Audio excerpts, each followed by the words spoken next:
남편과의 만남은 운명 같았습니다. 그날은 비가 추적추적 내리는 추운 겨울날이었습니다. 한 해의 끝자락인 12월의 어느 날이었죠. 당시 서울의 한 초등학교에서 근무 중이던 저는 일에 치여 사느라 꽤나 힘든 하루들을 보내고 있었습니다. 같이 일하는 선생님들 때문에 힘든 것도 있었고, 수업으로 힘든 것도 있고, 또 그때 집 사정이 별로 안 좋았거든요. 돈 문제가 생겨서 큰딸인 제가 월급의 절반 이상을 보내드려야 했는데, 가족 모두 그걸 너무 당연하게 생각해서 답답한 상황이었죠.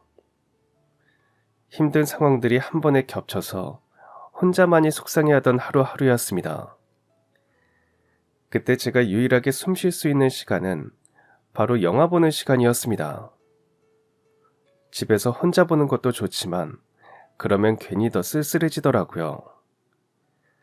그래서 일주일에 한 번은 꼭 영화관에 갔습니다. 밥을 한 끼 굶을지언정 영화는 꼭 보러 갔었죠. 남편을 만나게 된 비오는 12월. 그날도 퇴근 후 혼자 영화관에 갔습니다. 안 그래도 우울한 날이라 밝은 영화를 보고 싶었는데 유일하게 안 본 영화가 되게 슬픈 로맨틱 코미디였습니다. 선택지가 없던 저는 커피 한 잔을 사서 영화관에 들어갔고 결국 영화를 보면서 펑펑 울었습니다. 영화가 끝나고 엔딩 크레딧이 올라가는 와중에도 눈물은 멈출 줄을 몰랐고 사람들이 하나둘 상영관을 빠져나가는데도 자리에 앉아 흐느끼기만 했죠. 그때 누군가 제게 손수건을 내밀었습니다. 손수건을 받는 순간 우리의 인연은 시작되었고 그 사람이 바로 제 남편이 되었습니다. 영화관 근처에서 직장을 다니던 남편도 저처럼 혼자 영화관에 가는 것이 취미였습니다. 혼자서 영화관을 찾던 저희는 2년이 된 후에는 같이 영화관을 가는 사이가 되었습니다.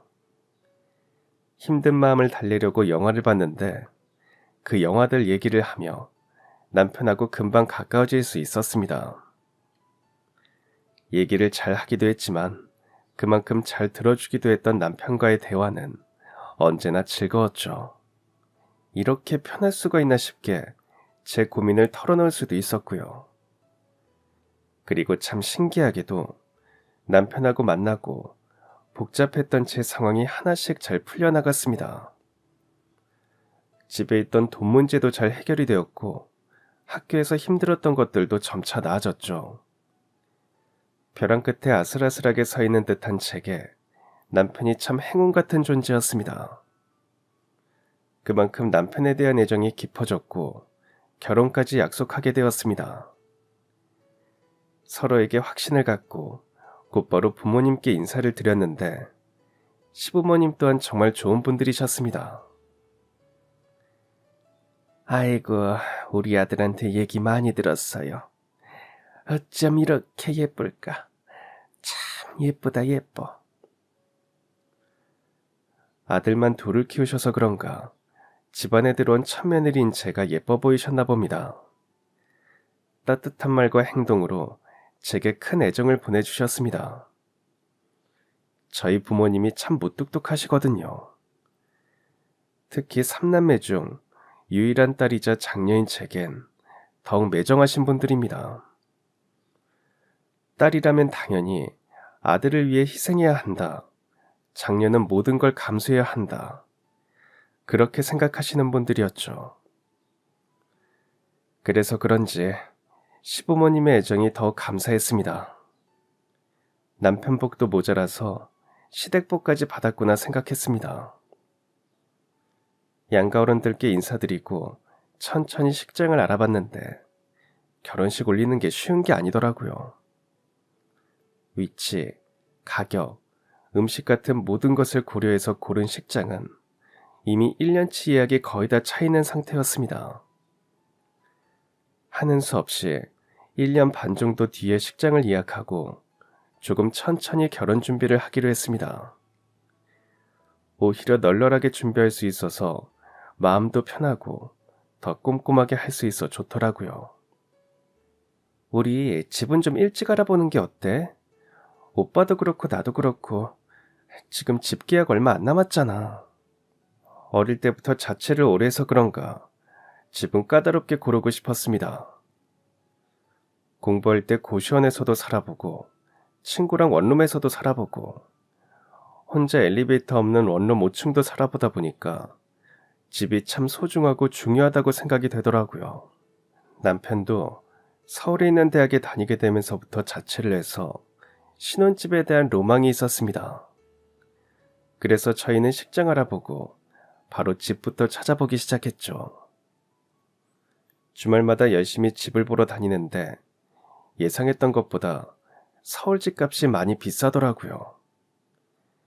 남편 직장이랑 제가 일하는 학교랑 거리가 가까워서 그 근처 집을 알아보고 있었는데 좀 떨어진 곳으로 가야 하나 고민하던 중 시아버지께서 남편에게 전화를 하셨습니다.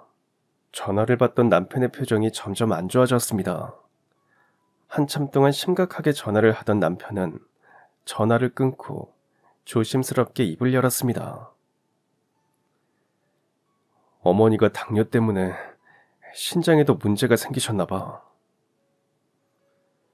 시어머니께서 당뇨가 있으신데 그로 인한 합병증이 생기신 것 같았습니다. 그것뿐만이 아니라 원래 다리랑 손목도 안 좋으셨거든요. 시부모님께서 갖고 계시는 과수원 규모가 상당해서 예전엔 젊은 사람들을 몇 명 고용해서 같이 일하셨다는데 언젠가부터 동네 사람 최소 인원만 고용해서 일을 하신다고 했습니다. 그러니 일거리가 많은 시부모님 건강이 성하신 게 이상할 정도였죠. 연애할 때 남편이 한번 얘기한 적이 있습니다. 시부모님이 하시는 과수원을 나중에 물려받을 생각이 있다고 했습니다. 시부모님께서 엄청난 애정을 가지고 가꾸신 건데 누군가는 가업을 이어받아야 마땅하다고 생각하고 있고 그게 남편의 동생인 도련님보단 남편 본인이 더 적성에 맞을 것 같다고 했죠. 사뭇 진지하게 말한 남편의 이야기에 저는 아무렇지 않게 대답했습니다. 우와, 멋있다. 그럼 난 그 근처에 있는 분기에서 일하면 되겠다. 둘 다 결혼을 생각하고 있던 때라서 남편이 조심스럽게 얘기를 꺼낸 거였는데 저는 정말 1초의 망설임도 없었습니다. 남편과 함께라면 그게 어디든 다 좋을 것 같았거든요. 그게 무인도일지라도요. 그래서 시어머니께서 편찮으시다는 말을 들었을 때도 고민할 것도 없었습니다. 언제나 그랬듯 저는 남편과 함께라면 뭐든 다 괜찮았습니다. 그럼 우리 미리 시댁 내려가서 사는 건 어때? 언젠가는 오빠가 과수원에서 일할 거라고 했잖아. 그게 좀 일찍 찾아왔다고 생각하면 되지. 정말 괜찮겠어? 시댁에서 지내는 게 쉽지 않을 텐데 갑자기 시골에 사는 것도. 에이, 우리 본가도 완전 시골인데 뭐. 그리고 어머님 아버님하고 사는 건 나는 좋아. 신혼집 때문에 골치였는데 오히려 잘 됐다고 생각하자. 계획을 세우고 실행하니까 다 척척 해결이 되더라고요. 남편 직장도 빠르게 정리가 되었고 저도 이직이 생각보다 쉽게 진행되었고 각자 집도 깔끔하게 해결이 되었습니다. 그렇게 저희는 식도 올리지 않은 채 신혼 겸 시댁살이를 시작하게 되었습니다. 시부모님하고 사는 게 그리 어렵지 않겠다고 생각하긴 했다만 생각보다 훨씬 더 좋았습니다. 오히려 본가에서 지내는 것보다 훨씬 더 편하게 느껴졌습니다. 시어머니께서 매일 아침 6시에 일어나셨는데 혹시나 제가 깰까봐 엄청 조용히 움직이셨습니다. 시댁이 구조가 좀 특이했는데 주로 생활하시는 본집이 있고 마당을 끼고 바로 옆에 예전에 사시던 상대적으로 낡은 건물이 있었는데 별채처럼 사용을 하셨습니다. 건물이 노후되어서 새로 지으신 지 10년 정도 되었다고 하셨죠. 거의 창고 개념으로 쓰시는 공간이었는데 항상 깨끗하게 관리가 되어 있었습니다. 시어머니는 아침에 일어나셔서 항상 그 별채로 가시곤 하셨습니다. 제가 깰까봐 별채에서 아침 뉴스를 보거나 드라마를 보시곤 하셨습니다. 그 다음으로 시아버지가 일어나시면 역시 별채로 가셔서 신문을 잠깐 보시곤 곧바로 일을 하러 나가셨죠. 그러다가 제가 일어날 시간이 되면 그제서야 본집으로 넘어와서 아침밥을 차려주시곤 하셨습니다. 시어머니께서 건강이 안 좋으시니까 제가 아침밥 안 먹어도 된다고, 원래 안 먹으니까 안 해주셔도 된다고 말씀드렸는데 엄청 시무룩해 하시더라고요. 아유, 그래? 애들 아빠도 소화가 잘 안 돼서 아침을 안 먹는 사람이라 내가 아침 차려본 지가 오래되어서 하루 종일 일도 안 하고 몸이 근질근질거리니까 우리 며느리 아침이라도 차려주고 싶었는데 맨날 혼자 대충 먹다가 우리 며느리랑 같이 아침 먹으니까 좋기도 하고. 서운해하시는 것 같아서 어떻게 하면 좋을까 고민하다가 제가 아침 준비를 도와드리기로 했습니다. 어차피 저도 그렇고 어머님도 그렇고 아침에 많이 먹는 편이 아니라서 준비가 간단했거든요. 양상추 몇 장 뜯고 파프리카랑 삶은 달걀 올려서 샐러드 해먹고 견과류나 빵 한 조각 먹곤 했습니다. 시어머니 식단도 챙길 수 있어서 좋더라고요. 20분 남짓한 아침 식사 시간이었지만 시어머니와 맑은 정신으로 대화 나누는 것도 좋았습니다. 하루 일과를 모두 마치고 시부모님과 남편과 둘러앉아 하루를 마무리하는 것도 참 행복했습니다. 시어머니께서 평생 일을 하시다가 갑자기 일을 안 하시니까 많이 무료해 하셨거든요. 자꾸 일하려고 하시고 집 청소하시고 하시길래 제가 어머님께 보드게임을 사드렸습니다. 실은 제가 학교에서 근무할 때 애들한테 보드게임 많이 하라고 했거든요. 교실에 구비도 해두었고요. 아이들이 재밌어하던 보드게임 몇 개랑 퍼즐이나 숨은 그림 찾기 같은 거 사드렸는데 엄청 재밌어 하셨습니다. 그래서 언제부터인가 밤에 넷이 모여 보드게임 하는 게 자연스러운 일상이 되었죠. 남편도 그렇고 시부모님도 그렇고 저와 성격도 비슷하고 결이 맞아서 사이좋게 지낼 수 있었습니다. 성인 되고 줄곧 서울에서 살다가 갑자기 하게 된 시골살이와 더불어 시댁살이까지 하게 되어서 남편이랑 저랑 솔직히 걱정이 좀 되었는데 언제 그랬냐는 듯 둘 다 금방 적응했고 서울에 있을 때보다 훨씬 더 행복하게 지냈습니다. 마치 그래야 하는 운명이었던 것처럼 말이죠. 좋았던 건 시댁뿐만이 아니었습니다. 일하게 된 학교도 정말 마음에 들었습니다. 시어머니 편찮으시단 말 듣자마자 근처 학교를 알아봤는데 남편이 다녔던 학교는 이미 폐교되었더라고요. 그나마 가까운 곳이 차로 30분을 가야 있는 학교였습니다. 전교생이 30명도 안 되는 곳이었는데 어떻게 운 좋게 갈 수 있게 되어서 새학기 되면서 바로 아이들을 만날 수 있었습니다. 전에 있던 학교에서 불편했던 선생님이 있었거든요. 제가 옆에 지나가기만 해도 궁시렁거리며 눈치를 주고 일을 못 시켜서 안달이었던 남자 선생님이었는데 그 일 때문에 새로운 선생님들을 만나는 게 걱정이 되었습니다. 괜히 꼬투리 잡힐까봐 눈치도 보였고요. 그래서 학교 들어가고 첫 근무하러 갈 때보다 훨씬 더 떨리는 마음으로 갔는데 다 제 기우였습니다. 선생님들이 너무 좋으시더라고요. 저를 포함해서 선생님들이 총 5명이었는데 모두 너무 좋은 분들이셨습니다. 시골의 아담한 학교로 모이게 된 이유는 제각각이었지만 모두 아이들을 사랑한다는 마음은 같았습니다. 진심으로 아이들을 사랑하는 분들이셨고 그만큼 수업 준비도 열심히 하시고 서로에게 좋은 영향을 주는 분들이셨죠. 모두 멋진 분들이셔서 제가 많이 따르고 존경하게 되었습니다. 이 또한 제가 이곳에 왔기에 얻을 수 있는 큰 행복이라고 생각했습니다. 저희 학교는 아이들 수가 많지 않아서 두세 학년을 묶어서 복식 학급으로 운영을 했습니다. 저는 1, 2학년을 맡게 되었죠. 1, 2학년은 합해서 총 8명이었습니다. 2학년 4명, 1학년 4명이었는데 아이들이 정말 예뻤습니다. 아이들의 때묻지 않은 순수함은 보고만 있어도 절로 미소가 지어졌습니다. 제가 처음 아이들을 만난 날, 아이들은 멍한 표정을 짓는 것도 잠시 귀여운 목소리로 제게 질문을 쏟아냈습니다. 선생님은 몇 살이에요? 선생님 결혼했어요? 선생님 서울에서 살아요? 선생님 집 서울이에요? 치마 예뻐요. 공주님 같아요. 저는 집에 왕관이 있는데 내일 보여드릴까요? 아이들이 정말 너무 귀엽더라고요.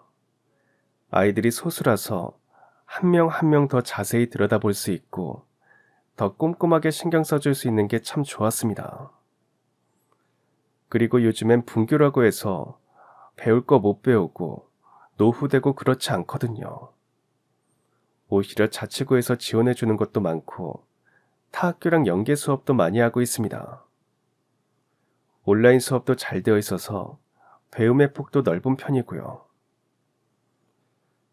수도권 아이들처럼 빠르게 앞지르는 건 못할지언정 천천히 다양한 것들을 학습하고 있습니다.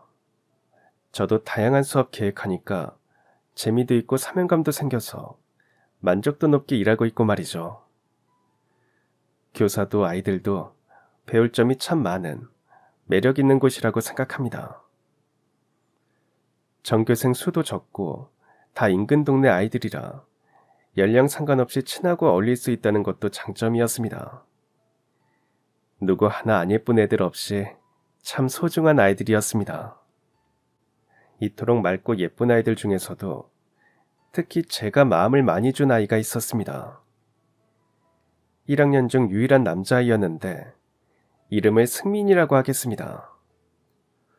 총 4명의 1학년 중 3명이 여자아이였고 딱 1명, 승민이만 남자아이였습니다. 저학년 때까지는 남자아이들이 여자아이들보다 작은 경우가 종종 있더라고요. 승민이가 딱 그랬습니다. 전교생 중에 가장 작았는데 키뿐만이 아니라 손도 작고 발도 작고 코도 작고 입도 작고 눈만 땡글땡글해서 선생님들도 그렇고 다른 아이들도 그렇고 승민이를 참 귀여워했습니다. 승민이는 귀여운 생김새만큼이나 목소리도 참 귀여웠습니다. 혀가 좀 짧은 승민이가 한마디 한마디 할 때면 모두 귀여워서 자지러질 정도였습니다. 목소리도 목소리지만 마음이 어찌나 예쁜지 어떻게 저렇게 예쁜 말만 할까 싶을 정도로 천사 같은 아이였습니다. 한 번은 쉬는 시간에 아이들이 복도에서 놀다가 1학년 여자아이가 넘어져서 무릎이 까진 적이 있었는데 승민이가 눈을 땡그랗게 뜨고 저한테 달려와선 두 손을 내밀며 이렇게 얘기를 했습니다. 선생님, 아연이가 피나요. 약이 필요해요. 그리고 밴드도 필요해요. 제가 도와줘야 돼요. 앙증맞은 손을 내밀며 앵두 같은 입을 열심히 움직이면서 말하는데 정말 병아리같이 귀여웠습니다. 착한 승민인 주변을 살피고 누군가 도움이 필요하면 제일 먼저 나서서 도와주려 애쓰는 아이였습니다. 또 모든 생명체는 물론이고 사물까지 귀하게 여기고 소중하게 대하는 아이였죠. 어리니까 당연한 게 아닌가 싶지만 생각보다 그렇지 않은 아이들이 많거든요. 남의 물건을 소중하게 대하지 않는 아이들도 많고 내 물건도 소중하게 생각 안 하기도 합니다. 연필이 조금 짧아지면 그냥 버리고 다 같이 보는 책을 거칠게 다루고 학급 물품을 정리 안 하는 행동들에서 나타나죠. 그런데 승민이는 정말 작은 것 하나도 귀하게 여겼습니다. 학기 초반에 승민이가 교실에 있던 책을 보다가 책이 조금 찢어졌는데 눈물을 글썽이며 책에 가져온 적이 있었습니다. 그게 어찌나 마음에 쓰였는지 찢어진 부분에 테이프도 붙이고 좋아하는 스티커도 가져와서 붙이더라고요. 그때 마음씨가 참 곱고 예쁜 아이라는 것을 알아차렸습니다. 형제도 없고 외동인데 누구한테 그렇게 예쁜 행동들을 배웠을까? 아마 부모님이 잘 교육해서 그렇겠구나 생각했었죠. 그런데 승민이를 알게 되고 얼마 지나지 않아서 뜻밖의 이야기를 듣게 되었습니다. 제가 수업 준비를 하면서 가족 구성원에 대한 이야기를 해보려고 했는데 제가 수업 준비하는 거 보고 다른 선생님께서 말씀하시더라고요. 우와, 자료 잘 만들었네요. 그런데 이거 승민이도 같이 활동하는 거죠? 네. 당연히 같이 활동하는데 왜요? 어, 선생님 몰랐어요? 승민이 어머니 저도 화목한 가정에서 안 자라서 그런가 가족에 관련된 수업할 때 되게 신경 써서 준비하는 편입니다. 상처받거나 소외되는 아이가 없도록 말이죠. 그래서 사전에 아이들 생활기록부를 다 확인했는데 별다른 특이점은 없었습니다. 그런데 선생님께서 아직 몰랐냐면서 이야기를 들려주시더라고요. 승민이 어머니가 많이 아프셔요. 네? 정말요? 승민이는 그런 말 안 하던데 많이 안 좋아지신 거예요? 아픈 지 벌써 1년은 넘었을걸요. 지금은 병원에 있는데 상태가 심하게 안 좋다고 하더라고요. 승민이가 어리지만 속이 엄청 깊어요. 8살짜리가 내색도 안 하고 잘 버티잖아요. 전혀 모르고 있었습니다. 맑은 눈을 반짝이면서 언제나 수업에 열심히였거든요. 우는 모습도 한 번을 본 적이 없었습니다. 다른 아이들을 챙기려고 애쓰는 모습을 보며 심성이 곱고 따뜻하다고만 생각했지 그런 아픔이 있을 거라고는 상상도 못했습니다. 그러고 보니까 승민이가 가족들 얘기를 한 적이 없는 것 같았습니다. 원래 그맘때엔 가족, 친구가 전부거든요. 집에서 있었던 일을 많이 얘기하곤 하는데 승민인 가족들과 뭔가를 했다고 한 적이 없었습니다. 걱정이 되어서 다른 선생님께 승민이의 사정을 더 자세히 물었습니다. 들어보니까 승민이의 어머니는 암 말기라고 했습니다. 1년 반쯤 전에 병을 알게 되었고 병원을 오가면서 항암 치료를 했지만 호전되지 않았다고 했죠. 그리고 승민이가 초등학교 입학할 때쯤엔 상태가 더욱 안 좋아져서 병원에 입원을 하게 되었다고 했습니다. 승민이 아버님이 일도 하시고 어머님 간병도 하시고 하느라 승민이 돌볼 여유가 없다고 하더라고요. 그래서 동네 분들이 돌아가며 저녁 챙겨주기도 하고 보통은 집에 혼자 있는 시간이 많다고 했습니다.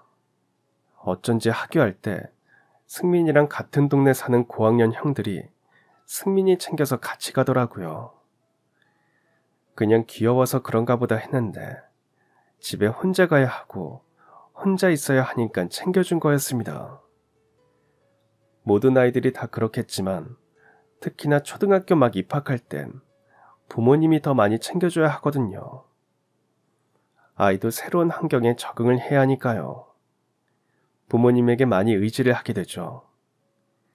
그런 시기에 혼자서 모든 걸 해야 하니까 얼마나 외롭고 힘들지 마음이 아팠습니다.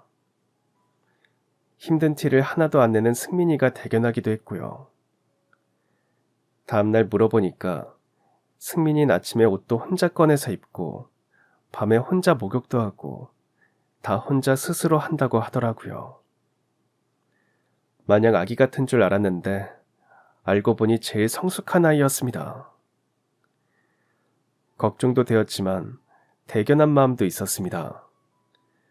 승민이가 학교에서만큼은 마음 편히 활동할 수 있도록 더 신경을 써줘야겠다고 생각했죠. 그렇게 학교 생활을 하고 반년쯤 지난 후 저는 드디어 결혼식을 올리게 되었습니다. 예정대로 미리 예약해둔 서울식장에서 진행을 했습니다.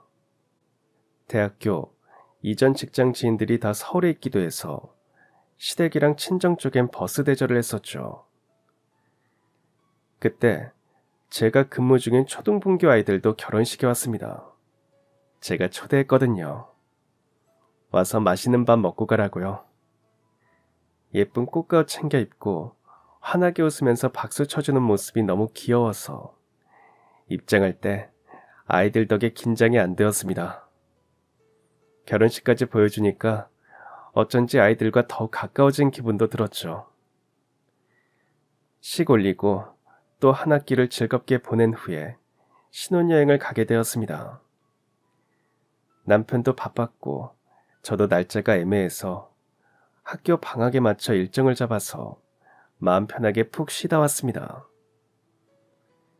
사는 게 바빠 남편하고 여행다운 여행 한번 가본 적이 없었는데 신혼여행 참 좋더라고요. 좋은 곳 다녀왔으니 좋은 기억 가지고 또 열심히 일해서 돈 벌어야겠다 생각하며 복귀를 했습니다. 그런데 활기차게 돌아온 저를 반기는 충격적인 소식이 있었습니다. 제가 신혼여행을 간 바로 그날 밤에 승민이 어머님이 돌아가셨다는 소식이었습니다. 건강이 괜찮아지셔서 퇴원을 하셨다가 또 입원을 하시기를 반복했던 승민이 어머님은 방학을 하기 전까지만 해도 괜찮으시다는 소식을 들었습니다. 그런데 갑자기 돌아가셨다니. 선생님들께서도 장례식을 다녀왔다고 하셨는데 승민이가 그렇게 우는 건 처음 봤다고 하시더라고요. 가족들 모두 힘들어하고 있다고 했죠. 늦었지만 승민이를 만나러 가야 하나 고민하다가 결국 퇴근길에 승민이를 찾아갔습니다. 승민이가 평소에 좋아하던 과자랑 간식 꾸러미를 사서 찾아갔습니다. 승민이 집 앞에서까지 한참을 고민하다가 대문이 열렸는데 승민이 할머님께서 나오셨습니다.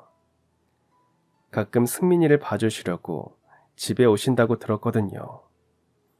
학교에 오셨다가 한번 뵌 적도 있었죠. 그때였습니다. 동시에 방문이 열리더니 총총총 뛰는 발걸음 소리가 들렸습니다. 승민이였습니다. 승민이 눈을 동그랗게 뜨고 저를 쳐다봤습니다. 선생님이 여길 어떻게 왔냐는 듯한 놀라움의 눈빛이었습니다. 울고 있진 않아서 다행이었지만 그간 얼마나 울었는지 눈밑이 불다 못해 헐어 있었고 밥도 잘 못 먹었는지 헬쑥해져 있었습니다. 승민이 슬플 때 선생님이 옆에 못 있어줘서 미안해. 많이 힘들었지. 이거 승민이가 좋아하는 과자야. 아빠랑 할머니랑 나눠 먹어. 승민이는 작게 감사하다고 대답하며 저를 안아줬습니다. 그 작은 품이 너무 따뜻해서 하마터면 제가 눈물을 흘릴 뻔했습니다. 쏟아지려는 눈물을 애써 참고 얼른 승민이 집을 빠져나오려고 하는데 승민이 아버님이 퇴근을 하시고 집에 들어오셨습니다. 승민이 아버님은 멀리서만 한번 봤었고 가까이서 뵌 적은 처음이었습니다. 승민이 아버님도 승민이처럼 눈 주변이 시뻘겋고 안색도 안 좋으시더라고요. 아버님과도 인사를 나누고서 집으로 향했습니다. 깜깜한 시골길을 운전해서 집으로 천천히 가는데 어두운 하늘만큼 제 마음도 깜깜했습니다.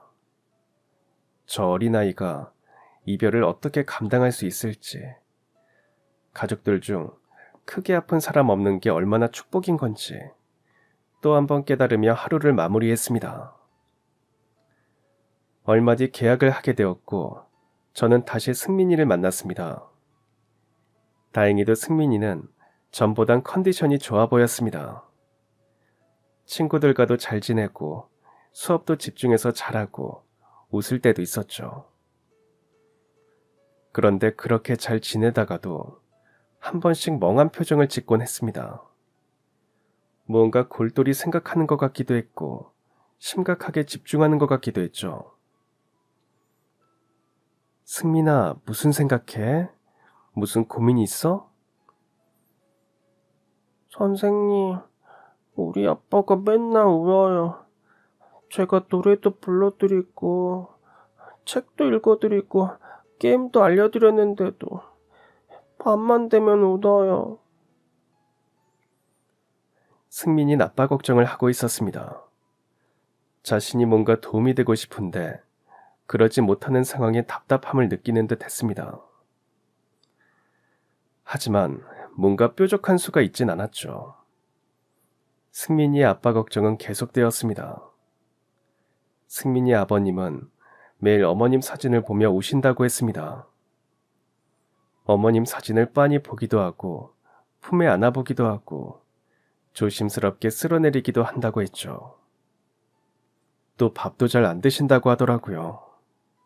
할머님께서 걱정이 되어서 가끔 집에 오셔서 밥을 차려주시는데도 아버님은 매일 조금만 드신답니다. 또 웃지도 않고 말도 많이 안 하신다고 했죠. 승민이 매일 아빠 걱정을 했습니다. 승민이가 손재주가 좋아서 미술 활동을 좋아하고 또 잘했는데 항상 활동한 작품을 아빠 가져다 준다고 좋아했죠. 하지만 아버님의 슬픔은 그리 빠르게 지워지지 않으셨나 봅니다. 승민이 어머님이 돌아가신 지 석 달이 거의 다 되던 어느 날이었습니다. 수업이 모두 끝나고 아이들이 학교를 하는데 승민이가 제게 다가왔습니다. 그리고 결의에 찬 눈빛으로 말했습니다.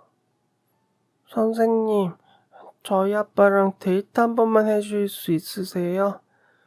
아빠가 엄마 병원에 계실 때 엄마한테 맨날 그랬거든요. 병원에서 나가면 꼭 데이트하자고요.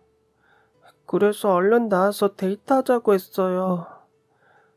그런데 그걸 못해서 그래서 아빠가 자꾸 엄마 사진을 보는 것 같아요.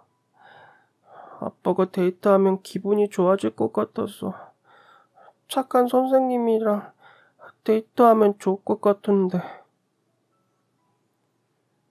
엄청 당황을 했는데 승민이는 데이트라는 게 그냥 노는 것 정도로 알고 있더라고요. 승민이 아버님이 너무 힘들어 하시니까 밖에서 놀면 기분이 좋아지지 않을까 했나 봅니다. 얼마나 열심히 고민했을까 기특하기도 하고 승민이의 순수한 마음이 예쁘기도 했습니다.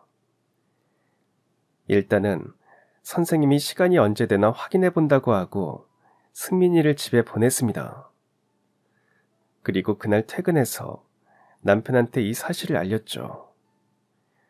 제가 평소에도 남편한테 애들 얘기 많이 하거든요.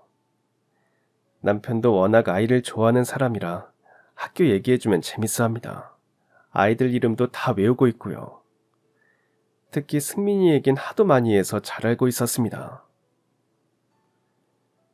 승민이가 그런 말을 했구나.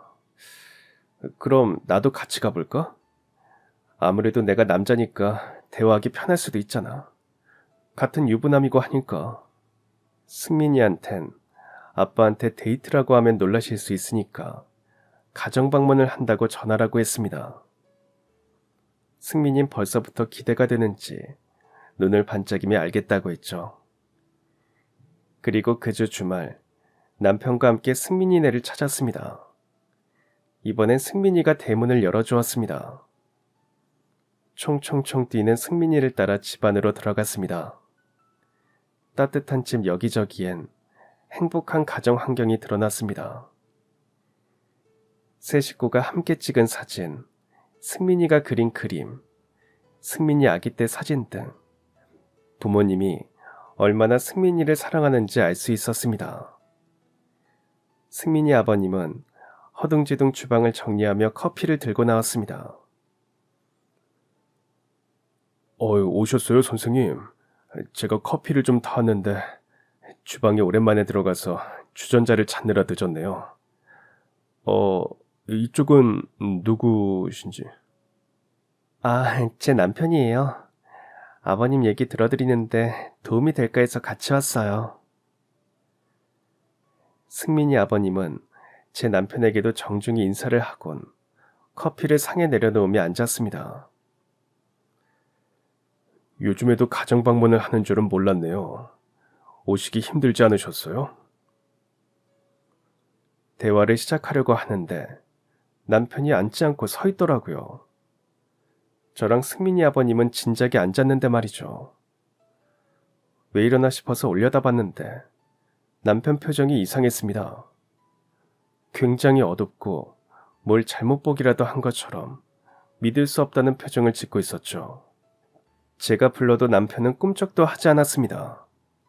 오히려 남편의 표정이 더욱 일그러졌습니다. 남편은 오직 한 사람, 승민이 아버님만을 노려보고 있었습니다. 당황하긴 승민이 아버님도 마찬가지였습니다. 남편은 여전히 앉지 않은 채 묵직한 목소리를 냈습니다. 당신 저 알죠? 이름이 윤현식 맞죠? 저 진짜 몰라요? 남편은 화가 난 듯이 물었고 승민이 아버님은 여전히 당황스러운 표정을 짓고 있었습니다. 그럼 우리 과수원 10여 년 전에 당신이 일했던 과수원은 기억나죠? 당신이 도망쳤던. 남편이 대뜸 과수원 얘기를 꺼냈습니다. 일했다니, 게다가 도망쳤다니, 대체 무슨 소리를 하는 건가 혼란스러운데 승민이 아버님 표정을 보니까 남편이 헛소리를 하는 게 아니더라고요. 승민이 아버님은 귀신이라도 본 듯 놀란 표정이었습니다. 그리곤 떨리는 목소리로 잠깐만 기다려달라고 하더니 방에 있던 승민이를 옆집에 데려다 주고 왔습니다. 남편과 승민이 아버님 사이에 어색한 기류가 흘렀습니다. 그것도 잠시 승민이 아버님이 고개를 푹 숙이더니 남편에게 대뜸 사과를 했습니다. 이게 대체 무슨 상황인지 남편에게 물었고 남편은 10여 년 전에 있었던 이야기를 들려줬습니다. 때는 남편이 대학교에 다닐 때였다고 했습니다. 여름방학을 맞아서 잠깐 본가에 내려오게 되었대요.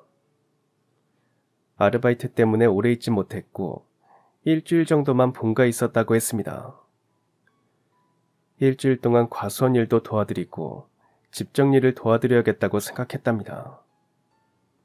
그래서 매일 새벽같이 일어나서 시부모님과 함께 일을 하러 나갔대요. 그땐 일하던 사람들 중에 젊은 사람들이 더 많았다고 했습니다. 다들 손도 빠르고 힘도 세서 일을 엄청 잘하셨다더라고요. 그래서 남편이 많이 배우면서 일했다고 했습니다. 특히 그 중에서 20대 후반 정도 되는 남자가 있었는데 눈에 띄게 일을 잘하고 엄청 성실했답니다. 우와, 형 진짜 일 잘하시네요. 벌써 일한 지 1년이 다 되어가는데 잘하는 게 당연하지. 그리고 내가 아르바이트를 엄청 많이 해봤거든. 남편은 일주일 동안 그 형에게 일을 많이 배웠다고 했습니다. 같이 새참도 먹고 막걸리도 한잔 하면서 말이죠. 일주일 사이에 정이 들었는지 헤어질 때 과수원 일하시는 분들과 아쉬운 인사를 나누고 헤어졌다고 하더라고요. 그렇게 기분 좋게 다시 서울에 올라온 남편은 약 한 달 후 충격적인 소식을 듣게 되었다고 했습니다. 그토록 성실하던 그 청년이 과수원 일을 나오지 않는다고 했습니다. 그것도 아무 말도 없이 말이죠. 갑자기 왜 그럴까? 혹시 무슨 일이 생긴 건 아닌가? 그렇게 생각하던 중 듣게 된 더욱 충격적인 사실은 그 청년이 시부모님께 500만 원이라는 큰 돈을 가불해 갔다는 것이었습니다.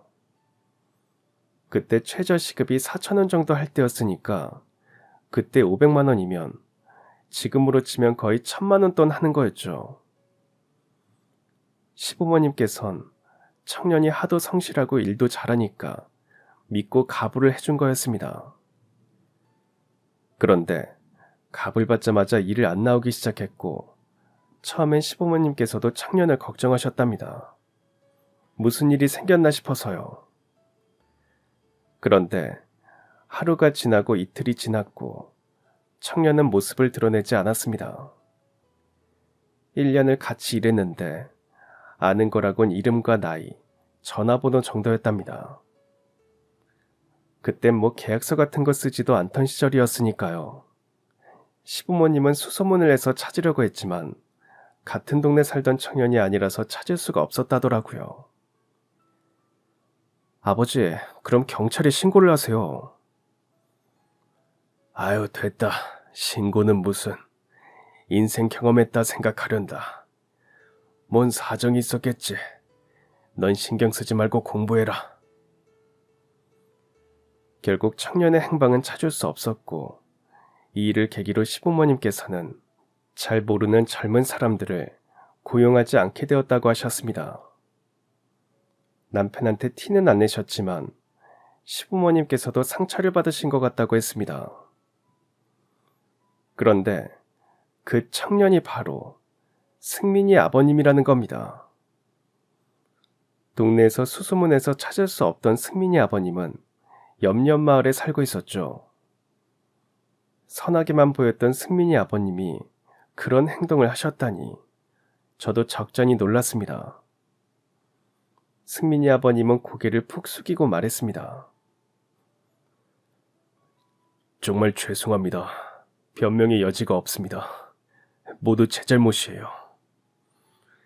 제가 동생놈이 하나 있는데 지금은 나아졌지만 예전엔 정말 철도 없고 말도 안 들었습니다.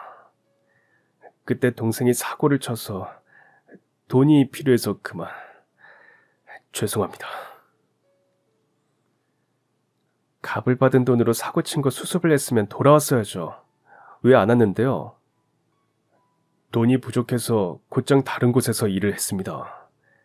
죄송하다고 문자라도 드릴까 싶다가도 그게 더 무책임한 것 같고 얼굴 뵐 면목도 없고 그래서 평생 죄스러운 마음으로 살았습니다.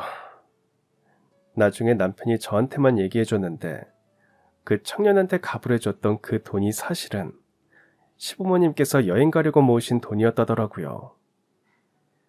평생 일만 하시던 두 분께서 겨울에 짧게 국내 여행이라도 다녀오라고 모으신 돈이었다던데 결국 여행은 미뤄지고 나중에 남편이 해외로 여행 보내드렸다고 했습니다.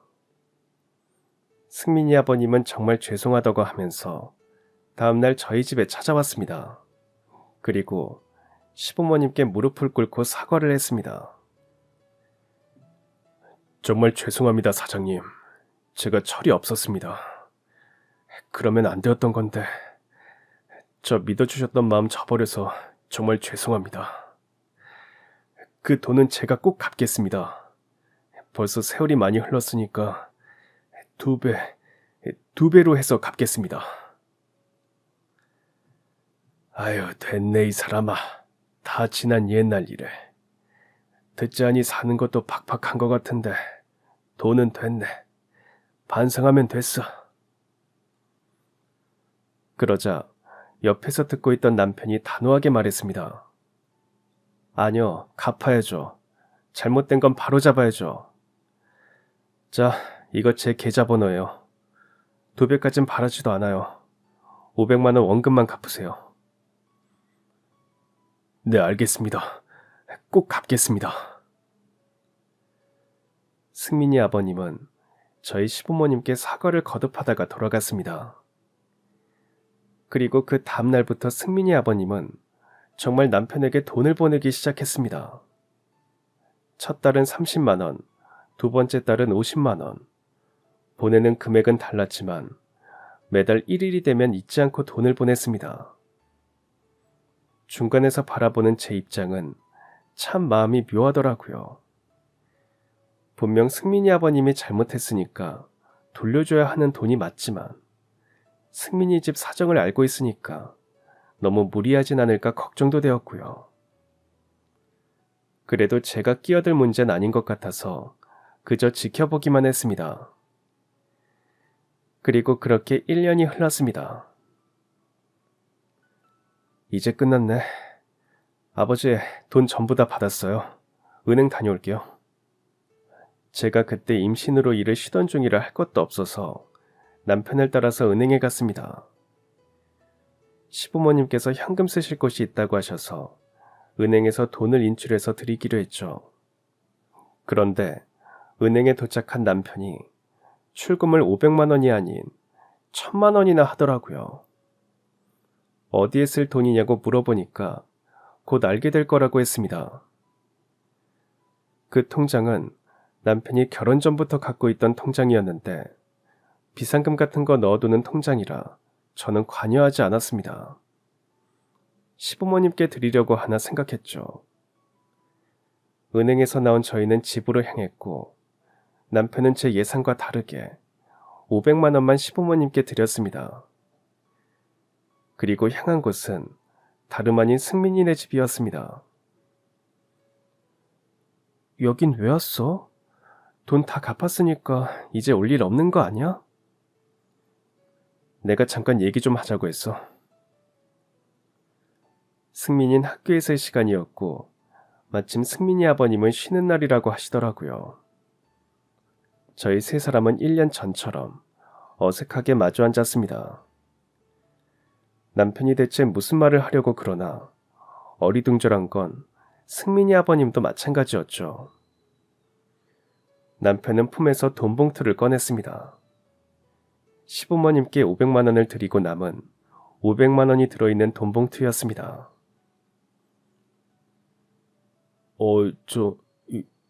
돈을 다시 왜 주시죠? 잘못한 거 아셨으면 됐어요. 그리고 처음부터 이 돈 받을 생각 없었어요. 처음엔 너무 화나서 돈 갚으라고 했는데 1년 동안 열심히 갚으시는 거 보고 사실 좀 놀랐어요. 혼자 아이 키우시면서 쉽지 않으셨을 텐데 반성하셨으면 그걸로 됐어요. 이 돈은 아드님 위해서 쓰세요. 그리고 저희 부모님은 돈 다 갚은 걸로 알고 계세요. 남편이 그런 생각을 하고 있는 줄은 몰랐습니다. 승민이 아버님은 눈물을 뚝뚝 흘리셨습니다.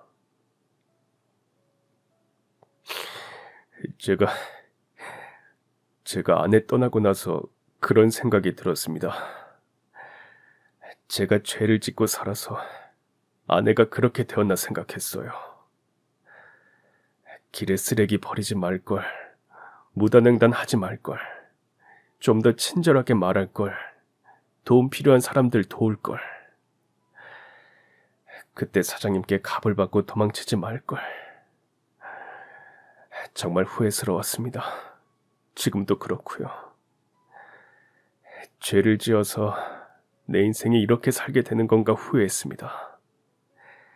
그러니 지금부터라도 후회 없는 인생을 살겠습니다. 죄를 뉘우칠 수 있고 되돌릴 수 있는 기회 주셔서 정말 감사합니다.